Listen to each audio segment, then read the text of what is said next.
E já estamos de volta, você nos acompanha em mais um programa especial pela sua TV Unesp, TV FAMESP, onde nós temos a oportunidade de conversar com profissionais. E profissionais que podem levar informações e melhorar a você que está em casa, você que tem as suas dúvidas, os questionamentos, né? Nós estamos num momento bem educativo de um processo e hoje eu convidei a médica, né, a doutora Ana Maria dos Santos. Ela é nutróloga e a gente vai entender um pouquinho, né, o que é a nutrologia, o que é esse processo tão importante para a nossa saúde. Às vezes a gente já faz algumas ações e não tem a mesma consciência do que estamos fazendo, por isso a gente sempre convida profissionais para que possam nos auxiliar nesse processo. Eu sou privilegiado demais, aprendo demais com cada profissional que a gente convida aqui para que a gente possa conhecer um pouquinho mais. Doutora, obrigado pela sua presença. A gente já está tentando faz tempo, viu, esse bate-papo aqui, e hoje nós conseguimos fazer com que você que está em casa nos acompanhe. Obrigado pela sua presença. Olá, eu agradeço o convite, a oportunidade de poder levar um pouco de informação e falar sobre essa especialidade tão especial e linda, enriquecedora que é a nutrologia. Maravilha. Primeiro, eu quero conhecer um pouquinho de você. Quem é a doutora? A primeira não era a doutora, né? Que a gente estava conversando aqui e esse papo é gostoso a gente entender, né? Antes de tudo, você era Ana Maria, né? Uhum. E aí depois você foi buscar para a medicina. O que te levou para a medicina? Na verdade, Reginaldo, a escolha da medicina foi muito cedo, né? Eu era realmente jovem. Eu tenho uma recordação, assim, da 7ª série, quando a gente aprende na aula de ciências do corpo humano, e eu lembro muito de uma professora falando sobre como que fazia a circulação da hemoglobina, que carregava o oxigênio e o gás carbônico. Eu lembro direitinho dessa professora, a professora Nádia Toledo, e eu lembro até hoje dela fazendo, é daqui de Bauru, fazendo o movimento, falando. Na época acho que nem usava carboxy, hemoxi, hemoglobina, mas assim eu me lembro disso. E aquilo começou a me encantar. Então eu acho que começa aí o interesse em entender o funcionamento do corpo humano, né? A maior parte das pessoas falam que escolheram ser médicos porque querem ajudar a humanidade. Acho que isso existe em todo ser humano que é bom, mas o meu mesmo era aquela curiosidade de como era o funcionamento do corpo humano. Então, depois disso, eu vou te falar que eu nunca pensei em outra coisa. Então, vem de muito cedo. E você se especializou em várias ações. Como que é a escolha também das especializações sua? A gente entra na faculdade, né, no primeiro ano da faculdade, são 6 anos, o curso básico de medicina. E eu entrei na... E se torna o clínico geral, né? É um generalista, né? Isso, a gente sai médico generalista. Aí, durante a faculdade, após o 6º ano, quando você termina, você precisa escolher a especialidade que você deseja fazer. Aí são diversos campos de especialidade. E no meu caminho de 6 anos, eu lembro que no primeiro ano de faculdade eu entrei um pouco interessada em infectologia. Foram 6 meses ali, falei, não é isso. E aí teve um empenho enorme na endocrinologia, que me era muito interessante. E aí, de repente, eu comecei a me interessar pela nutrologia. Então você hoje é endócrino também? Não, endócrino foi só na faculdade, o interesse, fazendo uns ambulatórios voluntários, andava atrás de um professor muito querido também, lá da Faculdade de Medicina de Marília, da FAMEMA, que é o Dr. Sgarbi, é um nome de ponta no tratamento dos hipotireoidismos subclínicos, e é um professor de excelência na minha vida, assim, de aprendizado. A gente acaba seguindo exemplos, né? Olhar para pessoas, ainda mais quando a gente tem essa dinâmica, né, e essa referência, a gente começa a olhar melhor. Sim, né? Aí a gente vai. E a endocrinologia não é ligada, são especialidades separadas, mas já tem aquela parte do metabolismo, né? Por isso que eu perguntei se você também foi para essa. Não fiz endocrinologia, eu fiz nutrologia mesmo. Aí acaba a faculdade. Pra gente, como que foi o seu primeiro contato? Primeiro dia de faculdade, você vinha com um sonho, né? Vinha com uma expectativa. Como que foi chegar ali nos primeiros dias de aula? Olha, é uma realização primeiro, né? É isso que eu ia falar. Quando a gente passar no vestibular, ainda mais a gente está falando em 1998, Sim. Né?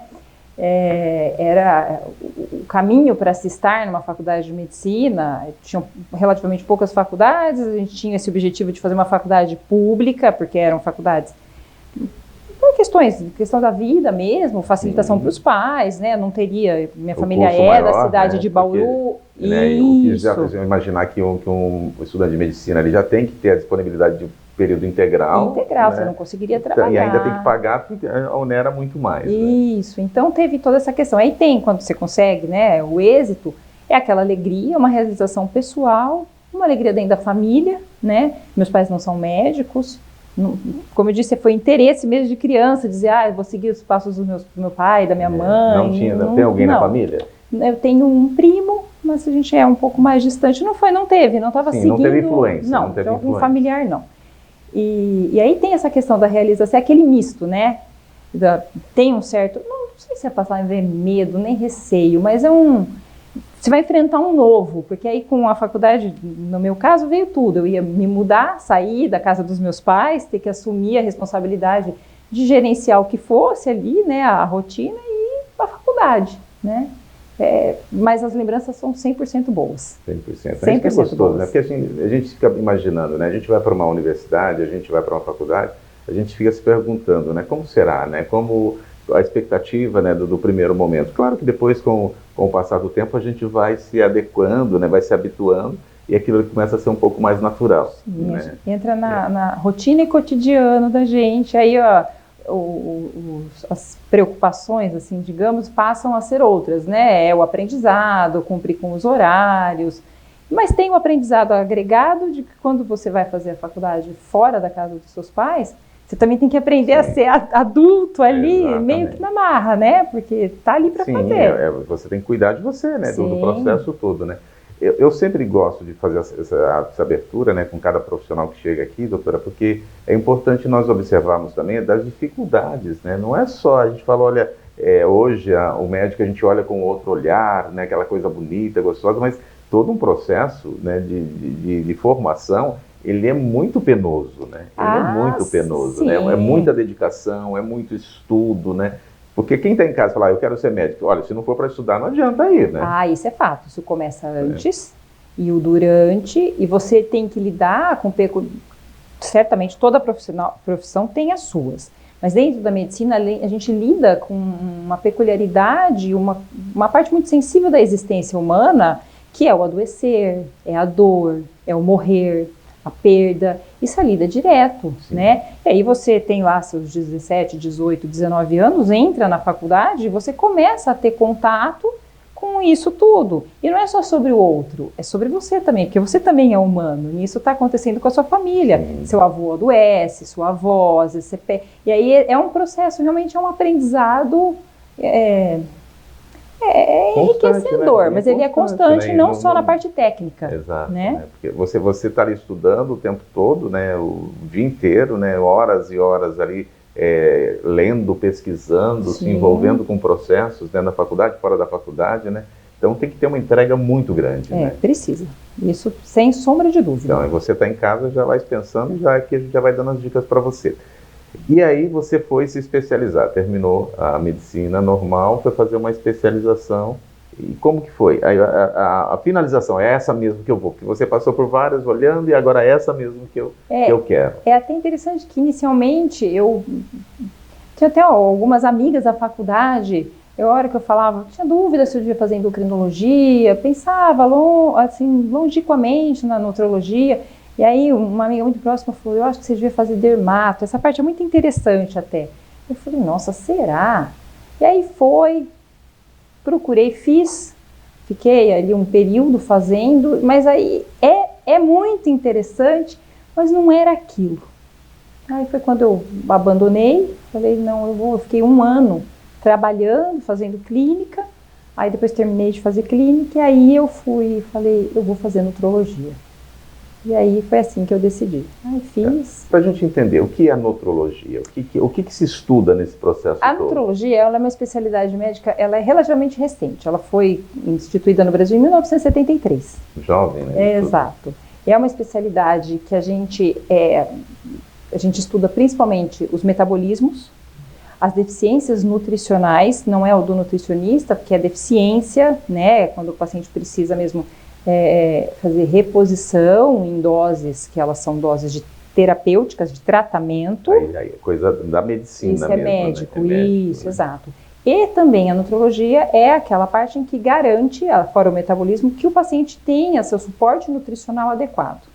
tá? Que é o cerne primeiro da nutrologia, é o que a gente chama de terapia nutricional, que são as suplementações, as terapias nutricionais enterais, que são aquelas que são via sonda, ou nariz, ou aquelas pessoas que têm aquele canudinho na barriga, no comecinho do intestino, e a nutrição, a terapia nutricional parenteral, que é aquela que é utilizada na veia, né? Que é quando realmente o paciente não está conseguindo usar o trato gastrointestinal por motivos N, e aí precisa receber esse suporte direto na veia. Olha que interessante, aí é que a gente começa a entender, né? Não é só o cuidado do corpo estético, né? É o cuidado do todo, né? Sim, porque assim, se eu não recebo alimento, eu não tenho como ter estética, né? Não tem como ter um processo, né? Então, esse cuidado, ver onde que vai, como que tem que fazer, né? Para onde que ele vai se alimentar, qual via que ele vai se alimentar, tudo isso que vocês vão desenvolvendo em estudos, é isso? A questão, o cerne primordial da nutrologia, ele foi esse, é na questão do paciente que ele é adoentado, e aí está com não consegue receber todo o alimento pelo trato gastrointestinal, seja por boca ou por essas sondas, e precisa de um suporte também no parenteral, que é esse de veia. E aí, com o evoluir, você consegue tirar esse paciente mais brevemente de uma terapia intensiva, cicatrização de feridas, fazer com que esse paciente levante. Também, né? Que é você ir para casa dele, ter, né, uma conduta diferente. Sim, né? reduz a terapia nutricional, ela reduz o tempo de internação, reduz comorbidades, e com o evoluir da especialidade, foi se entendendo também, com o evoluir da medicina, que a gente poderia utilizar toda essa parte desse conhecimento para ter uma qualidade de vida, aí pessoas até saudáveis. Aí você já vai partindo para um outro processo, isso, né? Uma qualidade Desde de que você vida. Curou aqui, né?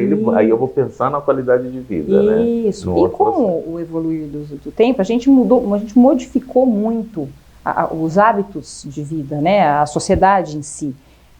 Antigamente a gente tinha horário de sono definido, porque as coisas fechavam. Eu lembro até quando eu era mais nova, a televisão ficava com aquelas faixas fora coloridas. Do ar, voltamos amanhã a partir das 6 horas da manhã, né?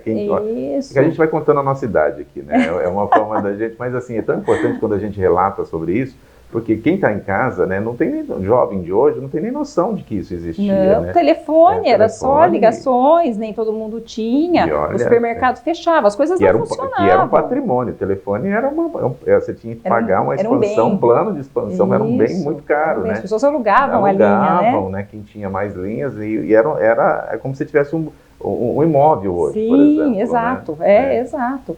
Então, essas modificações que foram acontecendo ao longo do tempo, elas também começaram a modificar a maneira como a nossa saúde ia se comportando, e inclusive os nossos metabolismos.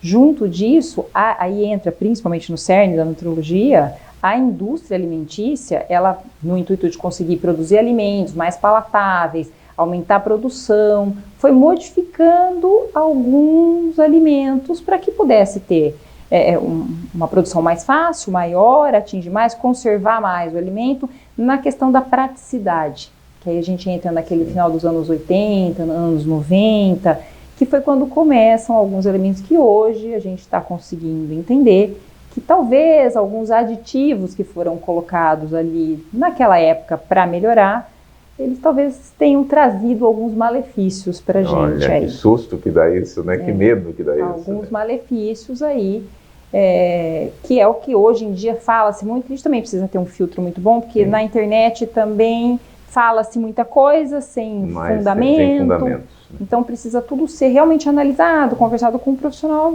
da gente de confiança. Acho que cada caso tem que ser avaliado, é isso? Sempre. Porque de repente eu tenho algumas questões na minha saúde alimentar que outros não têm, não vão ter, né? Sim. E aí, quando você observa, aí que você vai entender se é desses efeitos lá de trás ou o efeito agora também, né? Pode ser algo muito hoje, né? Hoje, sim. Né? É porque cada organismo, esse é o maravilhoso do corpo humano, né? Cada pessoa vai responder de uma maneira particular a exposições e situações. Que o próprio organismo pode expulsar também, se algo que não é dele, né? E outros não, né? Tem uma coisa muito interessante na questão disso que eu tenho dito da questão alimentar, é que cada vez mais está se notando que esses alimentos ou aditivos, ou até a exposição de produtos que a gente usa na pele, qualquer produto que a gente tem contato com a gente, né? Não só necessariamente de alimentar. Muitas vezes, por eles não serem... não dá para a gente dizer produzido quimicamente, porque a vida da gente é toda aqui, o corpo da gente depende de química, mas vamos dizer assim, industrializado, que hoje a gente chama dos ultraprocessados, tá? Que são coisas extremamente fora do reconhecimento do corpo humano. A hora que a gente entra em contato Quais com alimentos? isso, Vamos pensar, educar quem está em casa, alguns alimentos ultraprocessados, por exemplo. Qualquer coisa que vem nessas caixinhas, que é tudo muito pronto, muito fácil, a gordura hidrogenada, que até um pouco tempo, a partir de março do ano passado, a gordura hidrogenada ela não é mais utilizada no Brasil. Então, foi proibida e agora eles têm usado a gordura esterificada. Segundo o relato, ela é uma gordura que não vai fazer o dano da hidrogenada. Estamos aguardando para ver. Mas olha, você falando, eu começo a pensar aqui, né? Infelizmente, né? Muitos dos alimentos que a gente pensa que está fazendo bem para a gente não estão fazendo. Não, adoçante, por exemplo. Exato. Aí o que acontece? Todo adoçante? Não é todo adoçante, mas o paciente diabético, por exemplo, quando a indústria alimentícia conseguiu desenvolver os adoçantes, foi uma vitória para o paciente diabético, né? Porque até um pouco tempo atrás o diabético conseguia comer gelatina. Hoje existe uma gama de produtos, mas a gente precisa aprender a ler rótulo. A gente precisa aprender não a ler lemos, rótulo. né? Infelizmente não lemos. Precisa. E assim, rótulo que começa a ter um mundo de ingredientes. E aquele mundo de ingredientes tem um monte de coisa de código. Você não reconhece nada, já é um alimento para você ficar em alerta. E lembrar que no rótulo, o rótulo é muito interessante, isso existe até na internet. O primeiro alimento que está no rótulo, ele é o que tem maior quantidade dentro da comida. E assim ele vai gradativamente, né? Os últimos, normalmente, são algumas siglas que são os conservantes, os aditivos químicos, que é o que a gente chamaria de... Hoje em dia a gente fala xenobiótico, que é aquela substância que o corpo não reconhece o que é aquilo. Que é esse daí que pode levar ao desenvolver, de repente, algum tipo de doença, ou uma inflamação intestinal, às vezes até casos de câncer. Não é que a comida dá câncer, é que o organismo não consegue reconhecer aquilo como processar, porque agora que a gente se alimenta, ou passa alguma coisa no rosto, ou no corpo, ele fala, isso daqui eu tô comendo é proteína, proteína é aminoácido, é assim que eu trabalho, vou quebrar, é assim que eu funciono com a FIS. Isso é açúcar, é assim que eu trabalho. Isso é gordura, é assim que eu trabalho, isso é fibra. Quando começou esses aditivos, alguns corantes, né? Eu falo já sobre os adoçantes que a gente pode usar, que eles são naturais, mas que eles são reconhecidos pelo corpo. Então o corpo entende e fala, peraí, isso aqui é um corpo estranho, isso aqui eu não estou conhecendo o que é, acho que eu preciso me defender. E às vezes nesse preciso me defender quando pode desenvolver uma doença. Todo mundo vai? Não. Mas não dá para saber quem. Olha, o nosso corpo é perfeito, né? Ele tem uma máquina que ela sabe que ela está recebendo. Quando realmente ela não acredita que aquilo que ela não reconheça, ela vai agir, né? Isso, não te conheço. Na minha casa você não vai entrar, eu preciso te pôr para fora. E a gente tem uma questão, você pode confirmar para mim ou não, para quem está em casa, né? Nós nos alimentamos mal.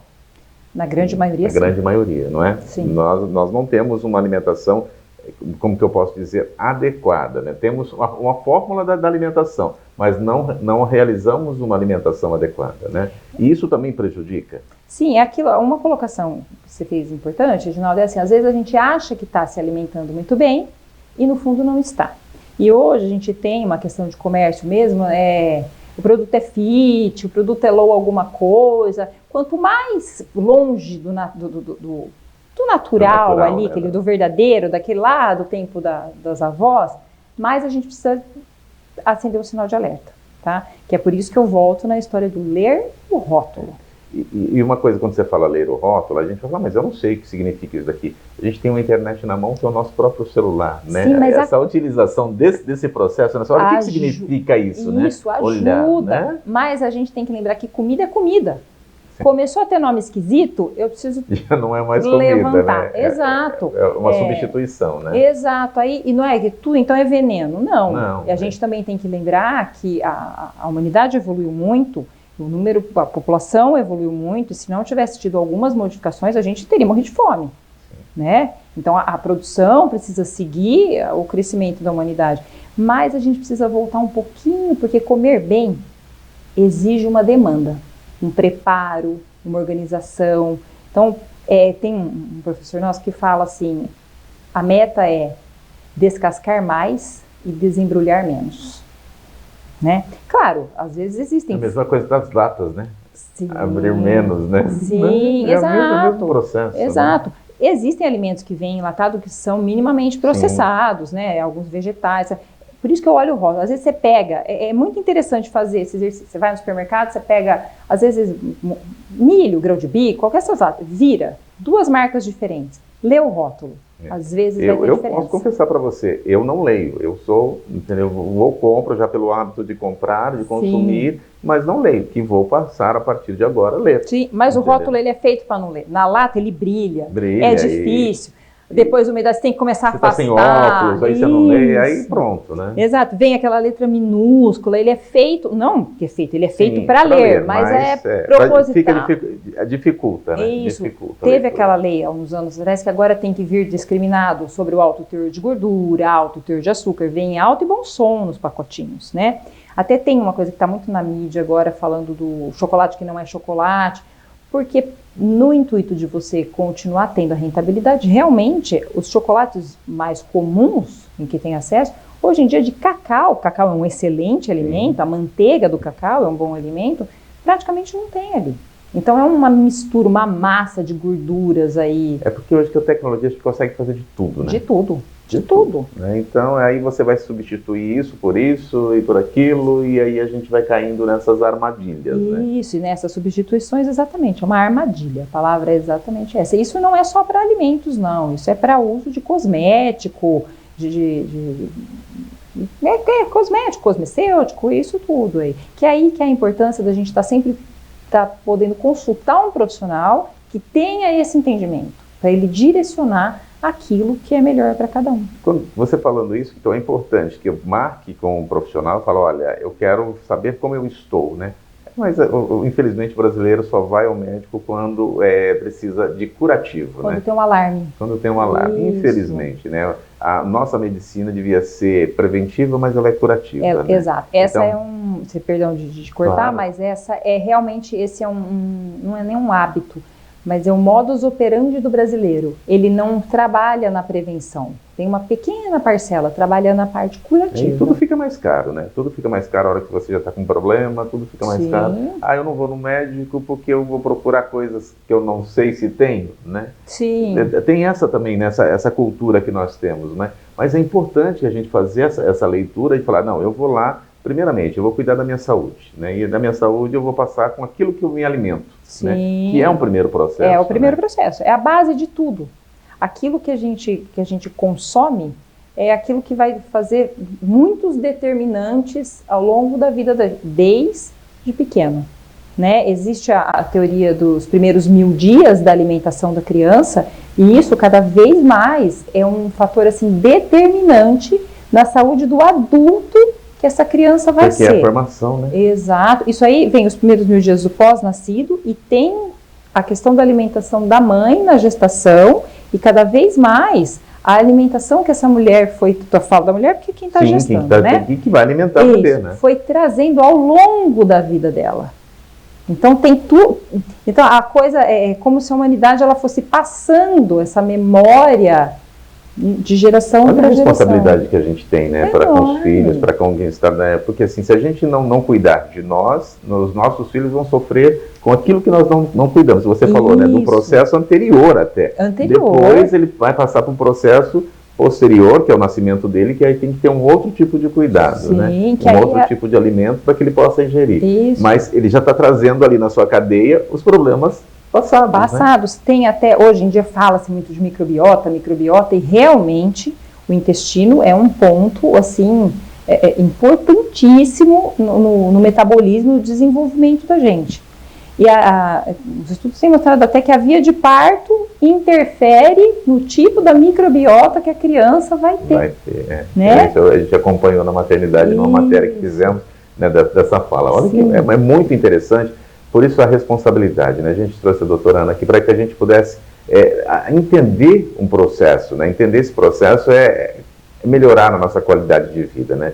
Olha, nós precisamos de 2, 3 programas para falar sobre isso, porque assim, eu tinha muita coisa para falar, mas eu ainda quero falar um pouquinho, né? A gente está falando, nós falamos do cuidado da saúde, no momento que o paciente está numa unidade, né, que você está fazendo com que ele receba o alimento, né, as vias que você já colocou aqui, as importâncias desse processo, mas hoje a gente está vivendo uma saúde das pessoas que estão pensando só no físico, no corpo, né, e começa a ingerir alimentos ou anabolizantes ou questões que vai prejudicar a sua saúde para o resto da vida mesmo, né. Aquilo naquele momento fica bom, mas em algum período é preocupante isso, né? A gente precisa olhar melhor, ter um olhar melhor para isso também, né? Que a gente vê hoje nas academias, né? Muitos vão natural, outros querem movimentar de uma outra forma. Isso é preocupante, né, doutora? É bastante. É assim, eu tenho uma premissa de que o saudável é belo. Né? E claro demora mais, mas é belo. Demora. Né? Mais, então, né? Mas aí a gente entra num modelo que está acontecendo na sociedade hoje em dia, de que o bonito ele virou um padrão, né? As pessoas elas não respeitam mais a sua beleza pessoal. O bonito é um padrão. Então todo mundo tem que ter um modelo X, C do Y e do Z. E aí que começa a fazer o uso de substâncias, sejam suplementos, e longe de mim ser contra suplemento. Sim. A minha especialidade trabalha com suplemento o tempo todo. Por isso que eu falo, tem que ter consciência do que está fazendo e de onde está vindo, qual a origem do processo. Isso. Né? É que tem muita gente que faz erradamente, né? Muito. E o uso de esteroides anabolizantes, que isso é um assunto, né, que rende 10 horas aí, para fins estéticos, todas, 100% das sociedades médicas sérias que se fundamentam em artigo científico, elas não, de modo algum, elas estimulam de que isso seja feito uso.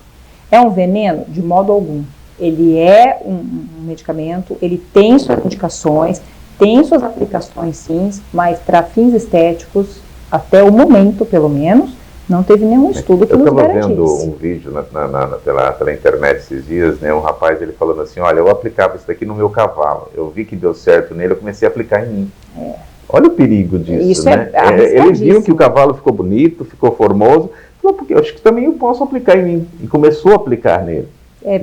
Isso é um risco, esse é um risco absurdo, você aplicar o hormônio que é do equino, que não é nada preparado para o humano, porque existem esteroides anabolizantes que são para serem de uso humano. Mas você procurou um profissional, você se adequou, sim, né, ao processo todo. Né? Mas mesmo esses têm sua indicação. E porque eu quero ser grande, não é uma delas. A fórmula a gente fala da juventude, desde aquele filme do Trapalhões, lá que tinha a fonte da juventude, esse é o sonho da humanidade, né? E eu entendo que a gente deve envelhecer com saúde, é muito mais importante do que viver muitos anos. Mas os caminhos eles têm que ser embasados em segurança. Eu sigo muito do exemplo do meu pai. Foi até 95 anos, nunca usou nenhum desse tipo de produto, mas praticava esporte, fazia sempre, né, jogava a bolinha dele, corria, fazia, né, alimentação, dormia cedo, né? Dormia cedo, no mínimo 8 horas ele dormia por dia. Né? Então, essa receita que eu acabo trazendo para mim. Hoje eu faço um pouco mais, vou para academia, vou, né, mais por um exercício. Mas aquela receita dele é que você falou, é buscar referências lá atrás. Né? Sim, mas esses aí que você está dizendo são os pilares mesmo da boa saúde. É exercício físico, então assim, se você tem 25 anos e não começou ainda, precisa. Até porque a gente precisa fazer uma educação na questão de melhorar a sua composição corporal. E sim, a gente precisa ter músculo. Ter músculo é ser enorme, forte, usar... Não, tamanho não necessariamente é a função muscular boa. Né? Isso é necessário. É a estrutura muscular. Isso, né? Essa é a qualidade da saúde muscular. Porque lá na frente, isso vai ser um divisor de águas para a sua condição na idade mesmo após os 60 anos. Isso precisa ser construído aqui, antes dos 30 anos, no máximo até os 30, 32 anos. E eu estou falando de exercício resistido, é musculação, é fazer força, vai ficar enorme? Não. É trabalhar a força do músculo. Se acontecer, naturalmente, perfeito. Porque né? Tem a genética, que a gente também... Né? A gente consegue hoje em dia mudar, mas não de maneira saudável, né? A boa alimentação, que é a questão do preparo, saber o que eu estou consumindo, procurar saber a fonte de onde aquilo está vindo. Nunca mais eu posso comer, então, de repente, um fast food? Pode, mas isso é de vez em quando. Doutora, obrigado pela sua participação conosco. conosco, foi muito gratificante. Eu sempre digo, né, que quando a gente começa a aprender, a gente quer saber mais. Então, em breve convidarei novamente para a gente conhecer um pouco mais dessa área. Eu agradeço muito o convite, agradeço de poder trazer um pouco de informação, conhecimento e aceitarei com certeza uma próxima conversa. Sem dúvida. E obrigado a você que nos acompanhou em mais uma edição aqui do FAMESP Entrevista, né? O nosso programa sempre é especial. Às sextas-feiras você acompanha aí na TV Unesp, na TV FAMESP. Informação para você. Até o nosso próximo programa.